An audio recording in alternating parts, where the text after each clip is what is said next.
Welcome, fellow Stardust. Are you ready for a scare? I see you've come back for more. If you're new here, buckle up. And thank you all for joining me today. My name is DeRay, aka Rainbow Fright, lover of all things dark, creepy, and weird. Today's film review will be on dark comedy horror, Slither.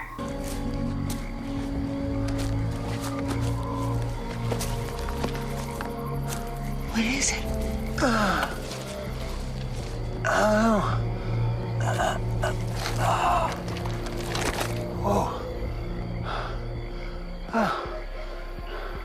There's a trail. A small town in South Carolina is invaded by an alien that at first attacks Grant, but then its parasite infests the rest of the townspeople. It stars Elizabeth Banks, Michael Rooker, and Nathan Fillion. I'll remain spoiler-free for a few minutes, but I'll give you some warning when I start to get into them. This film flew under the radar for a lot of folks and was a box office flop. It took 45 days to shoot and $15 million for production, and it only made $2.5 million. It did so poorly that Universal tried to distance itself from the film by saying it was only honoring a deal with Gold Circle. This feels a lot like the time they shelved Rob Zombie's film House of a Thousand Corpses because it was too gory. But Lionsgate eventually picked it up and were the ones to distribute it, and now the film has a cult following.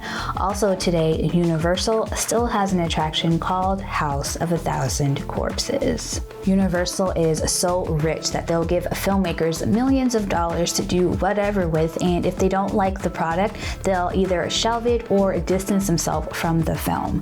Just crazy. Slither was released in 2006, and at the time there wasn't a whole lot of comedy horror around, much less comedy horror with zombies. There was Shaun of the Dead 2 years prior, which was a success. At this time, zombie films were being cranked out like crazy, and Slither was more than just a zombie film. It also had elements of sci-fi. I should have mentioned this film in my review last week of Cabin in the Woods as a good example of another film that was paying homage to all the other thriller and horror films before it. There are a lot of references to other films, and I'll mention some of those here in a little bit.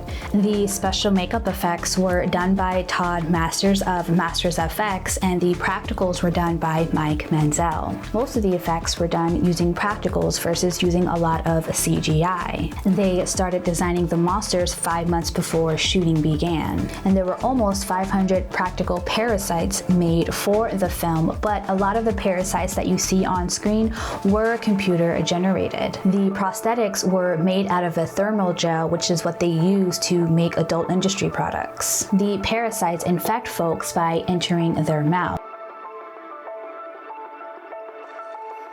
And in one scene, we see a girl in a bathtub about to get attacked by one. And this scene is obviously influenced by the scene in Freddy Krueger where Nancy is in the bathtub. We see the parasite go into the girl's mouth, and this is shot in two different ways.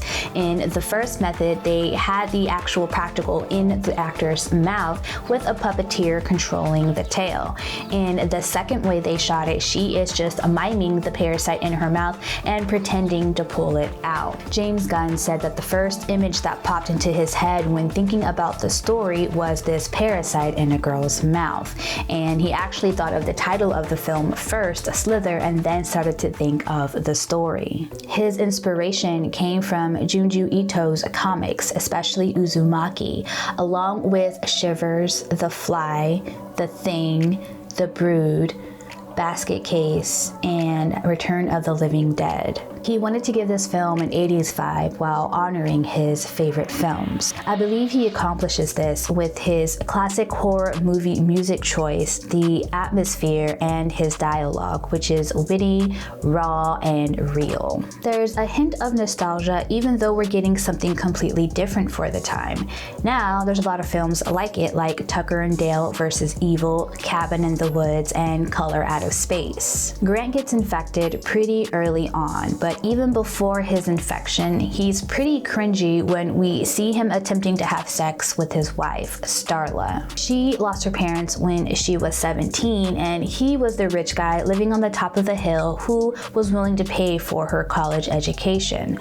Now, as a married couple, you can tell that she pretty much tolerates him, but there's still a sense of care between them. After Grant has been infected, he essentially dies, but remnants of his personality are still left behind. For instance, he is still very much in love with Starla, and Elizabeth Banks as Starla is the perfect choice. We have this classic beauty up against this beast. Even before his transformation, them being together as a couple doesn't make a whole lot of sense. However, as I mentioned before, there still is a tenderness between the two of them that is hard to deny. This film plays on the fear of people putting their full trust into someone. That fear can remain strong even after knowing somebody for years. And the hurt that comes with finally letting someone in only to immediately be backstabbed is worse than death itself. And one last bit of background information before I get into the spoilers: Jenna Fischer from The Office was cast in this role last minute. At the time, she was married to James Gunn, who threw her in when the person who was originally cast for the part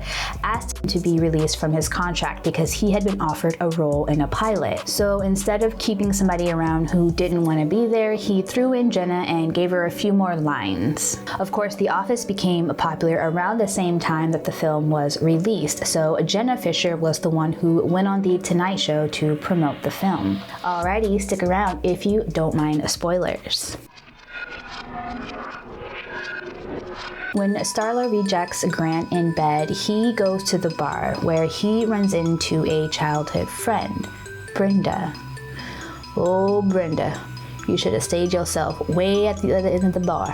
When Brenda and Grant make it out into the woods is when Grant gets infected by this alien creature. Even though Grant is possessive and controlling of Starla, it is clear that he still loves her, because when Brenda and Grant are out in the woods, he rejects her. He also stops the organism inside of him from impregnating Starla and instead rushes over to Brenda's house. After he rejected Brenda in the woods, she is quick to let him in the house. And Brenda's transformation is the best thing in this entire film. After Grant gets infected, he needs to eat a lot of raw meat. And so does Brenda now. Brenda gets to be as big as a barn, and her hunger is never satiated. Grant brings her raw meat and all kinds of animals to fatten her up and to feed the parasites that are inside of her. The best is when she says, "I'm so hungry." I freaking love it. And then she asks someone to feed her a possum that is sitting dead right next to her. So good. And her prosthetic was made out of a lightweight spring steel frame that allowed her to jiggle and lunge forward. The actress who played Brenda is also named Brenda, said that she accepted the role after only reading the first scene she was in. Then she was asked to go to LA for a prosthetics test and heard something about an impregnation.